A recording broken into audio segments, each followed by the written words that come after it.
Pregame.com.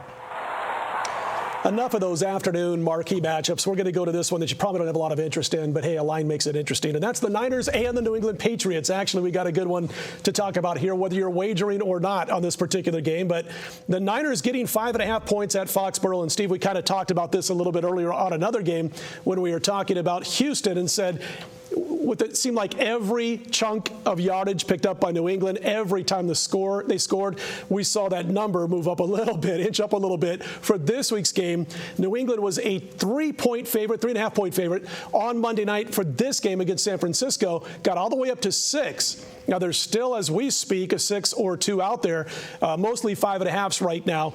I know you're the value guy. You're going to look to get that 6. Do you think it's going to get 6 in most spots, or do you think it's going to stay under 6? Or is it going to be one of those ones that dances to 6, comes right back down? And you talk about dancing and being flexible. That game's going on. It's 21-0. I'm getting texts from my guy, kind of an intern that I work with, and he's like, it's -3, and he's giving me location like I should just hop in my helicopter and fly there, during the game, and I've got my apps open for Cantor and for a couple other places, here locally, and a couple places did have 3.5, and I did pop in one place. I got it, the place off the board, and then another touchdown. And he's texting me, bet more. And it's like that amazing Jonathan episode. Have you ever seen him where he's sawing off his arm? And he goes, it's not real. It's stage blood. If it was real, it would look like this. And he's screaming at me, get New England -3. It's still out there at Harrah's. And I'm like, yeah. But the point was that clearly 3.5 was too low for the New England-Houston game, and we saw that money come in on the Patriots like crazy, but that was a terrible spot for Houston. Sure. Who is better, Houston or San Francisco? San Francisco. I got to say San Francisco. As far as my power ratings, I think I have San Francisco just like a half a point better. But here is arguably a good spot for San Francisco, where they basically workmanlike effort against Miami, put them away, win by 14. And you look, here's a team that has risen to the challenge playing premium teams like what they did against Green Bay, earlier in the year. So I think there's a lot to like about San Francisco. I can tell you this, the line move from 3 all the way up to 6 was completely logical when people had recency effect. Oh, that's obvious. New England, best team in the AFC, and heck, all they do is cover 60% of their games, and they're great in December and the like.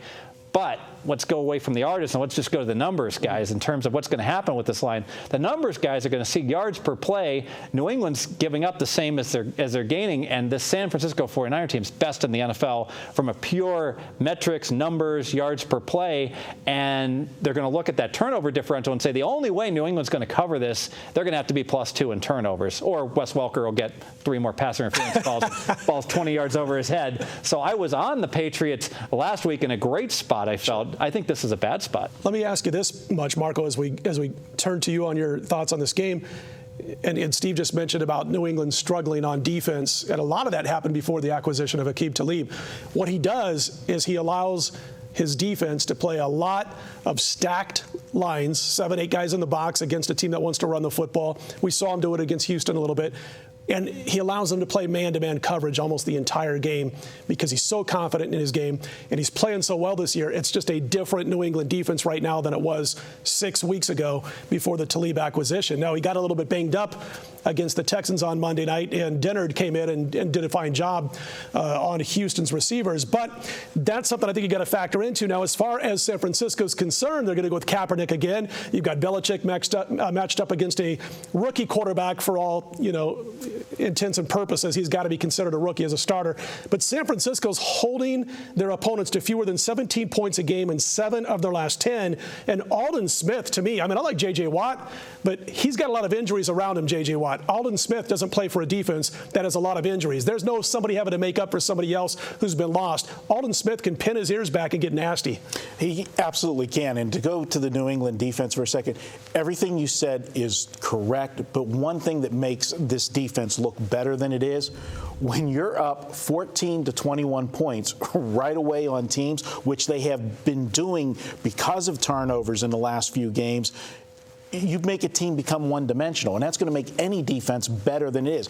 The New England defense is still not as good as we think they are. It's been camouflaged the last few weeks. Plus, they've played Buffalo, St. Louis, the Jets, Miami. Houston. They've played, teams that Houston was the best offense they faced, in a stretch, but it was a bad spot because of the scheduling, 4 or 5 games on the road. I mean, seriously, I'm just throwing this out there because it's what I saw with my eyes, and I'm not saying they're going to do it this week against San Francisco, and it might have been one of those days when, their body was just in the right spot at the right time, but the matchups that they're going after on defense are different than they were 6 weeks ago, and that's one thing that drives me crazy when I'm watching games, and Gruden does a nice analysis, but when you're watching it, I want to hear him saying, they're actually stacking guys in the box now to stop the run. They couldn't do that 6 weeks ago.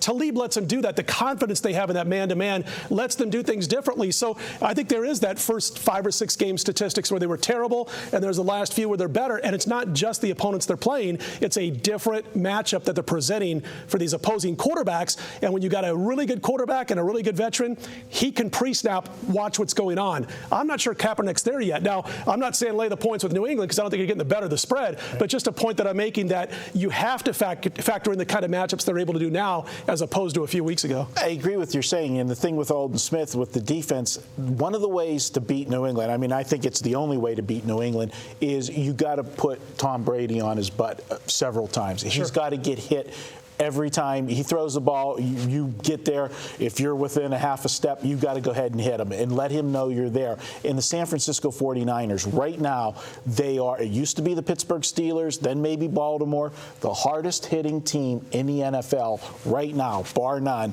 is the San Francisco 49ers. And they're going to put pressure like they did to Aaron Rodgers in the first week of the season. I got a defensive dog. I got to look at the Niners in this game for me. And a dog, by the way, that's 5-1-1 under Harbaugh as a dog, and there's 7 tries. Steve, this one's your free pick. Free pick. A good game for once. We're going to be on the San Francisco 49ers plus 5.5. We're going to give a bonus free pick. We're going to take half of our bet. We're going to parlay it to the under because I certainly don't see San Francisco getting to 27 in this game. So we're basically betting on the San Francisco defense to really be able to put Mr. Brady on his butt. Hopefully they don't do it on 3rd down and get flagged left and right like the Detroit Lions would. So on the Niners and a little bit of the parlay with the under. Good stuff, guys. I can't wait to see Kaepernick against this defense because we've heard it all week long. How's he going to handle Belichick's defense as virtually a rookie quarterback? Anyway, when we come back, Monday Night Football, back to the good ones, the Jets and the Titans up next.